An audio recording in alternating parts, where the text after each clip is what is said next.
রাত্রির 8টা আর আমরা বেরিয়েছি ফুচকা খেতে, জানি না ফুচকা বসেছে কিনা, তো দেখা যাক। বসেছে? হ্যাঁ।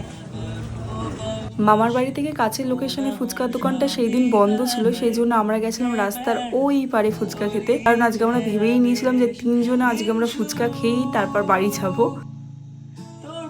আর আমি এদিকে ফাস্ট ফুড খেতে ভীষণ ভালোবাসি, তো ফুচকা খাওয়ার পরে পাশেই চপের দোকানটা লক্ষ্য করলাম, তো সেখান থেকে কিছু আলুর চপ নিয়ে নিয়েছিলাম আর সাথে নিয়েছিলাম এই ডাল বড়াটা।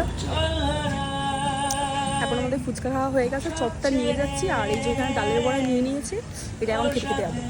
আর এই যে পিউর সামনে। আর আমি এখনো পর্যন্ত বাইরে বেরোলে অনেকটা সময় আমি ভিডিও করতে ভুলেই যাই, তো এখানে আমাকে আজকে হচ্ছে পিউষ আমাকে মনে করিয়ে দিয়েছিল যে ভিডিও করবে না ভিডিও করবে না, অথচ ও কিন্তু ভীষণ লাজুক আর খুব লজ্জা পাচ্ছিল ক্যামেরার সামনে।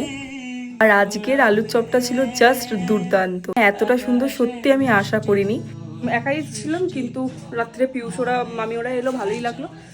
তো ভিডিওটা কন্টিনিউ করে আমার মনে দেখানোর মতো কিছুই নেই, রাত্রে সাধারণত খাওয়া দাওয়া সেরকমই। তো ভিডিওটা এখানে এন্ড করলাম, কেমন লাগলো অবশ্যই বলো, এখনের মতো এখানেই।